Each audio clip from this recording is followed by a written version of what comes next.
हमारी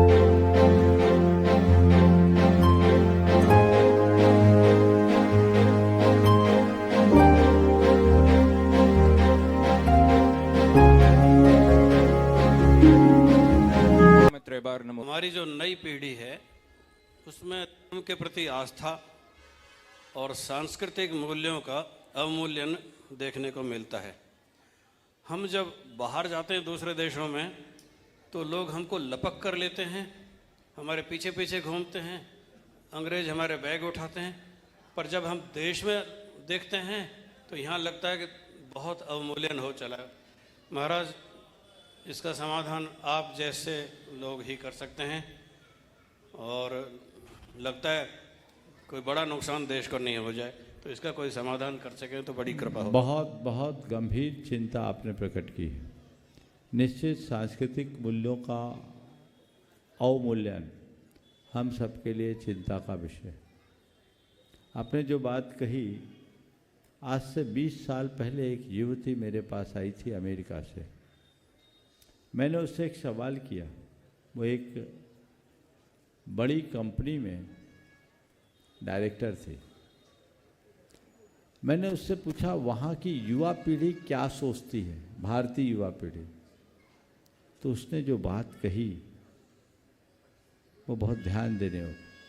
उसने कहा वहाँ की युवा पीढ़ी वही सोचती है जैसी हमारे लोग यहाँ से 50 साल पहले सोचते थे। बोले क्या मतलब?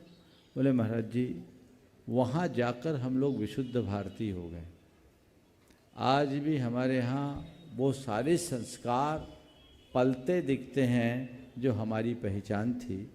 हम लोग भले 15 दिन या महीने में एक बार मंदिर जाएंगे, पर साड़ी पहन कर के ही जाएंगे, सिर पर पल्ला रख कर ही जाएंगे। बड़ों का आदर करना, उनके पैर छूने की स्वस्थ परंपरा आज भी वहाँ है। यहाँ इन चीज़ों का अभाव दिखता है। महाराज, हम लोग जब यहाँ आते हैं तो हमें अपने भारत को खोजना पड़ता है, और वहाँ रहते हैं तो हम सब में लोगों को भारत के दर्शन होते हैं। उसका ये वाक्य हिला देने वाला है। हम यहाँ आते हैं तो हमें भारत को खोजना पड़ता है। पाश्चात्य सभ्यता का अंधानुकरण गंभीर चिंता का विषय। ऐसे अंधानुकरण की प्रवृत्ति से सभी को बचना ही चाहिए और लोगों के हृदय में एक सांस्कृतिक चेतना जगानी चाहिए। अपनी पहचान को कभी मत खोइए, अपने संस्कार और सरोकारों को बचा के रखिए। अगर ये बच के रहेंगे तब हम अपने जीवन में सफलीभूत होंगे। मेरे संपर्क में एक सज्जन है, उनका बेटा लंदन में एक कंपनी की डायरेक्टर की पोस्ट पे है। आप सब सुनकर आश्चर्य करेंगे, वो 4 सालों में डायरेक्टर के पद तक पहुंच गया। और कंपनी का मालिक, बहुत बड़ी कंपनी के मालिक ने जब उसका प्रमोशन किया और उसके ऊपर जिम्मेदारियां दी, तो उससे जो बात कही वो आप सबको ध्यान देने योग्य है। उसने कहा, मैं तुमसे बेहद प्रभावित हूँ, क्योंकि तुम्हें देखता हूँ तो भारत के दर्शन होते हैं। तुम यहाँ रहने के बाद भी अपनी मौलिक पहचान नहीं खोए, और जो मनुष्य अपनी मौलिकता को बनाकर रखता है वही कुछ मौलिक कर सकता है।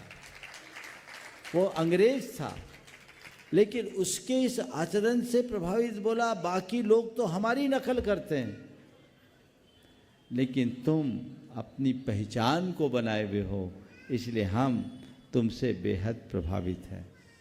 तो हमें अपनी पहचान को कभी नहीं खोना, अपने संस्कार और सरोकारों को बचा के रखने के लिए संकल्पित होकर के चलना चाहिए, तभी हम कुछ बेहतर कर पाएंगे।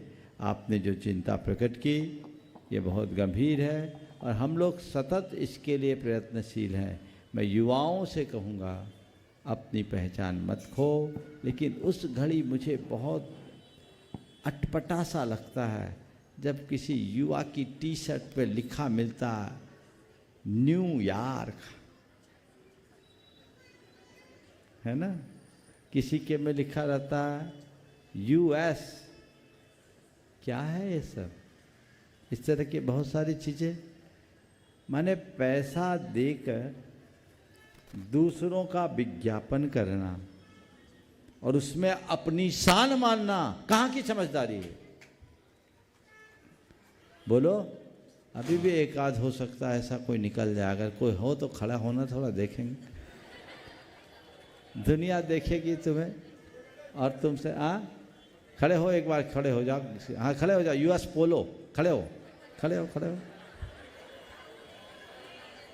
देखो, मैं तुम्हारी इंसल्ट के लिए तुम्हें खड़े नहीं कर रहा हूँ, मैं तुम्हारे माध्यम से सबको बोध देने के लिए कर रहा हूँ। थोड़ा इसको माइक दो, माइक पहुँचाओ इसके पास।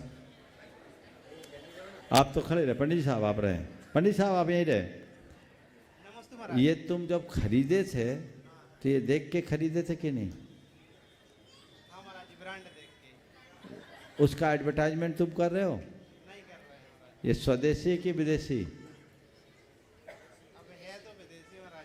पैसा दे के खरीदे कि फ्री में मिला? पैसे दे के खरीदते। तो पैसा दे के दूसरों का विज्ञापन करना समझदारी है कि पागलपन? बोलो। हेलो।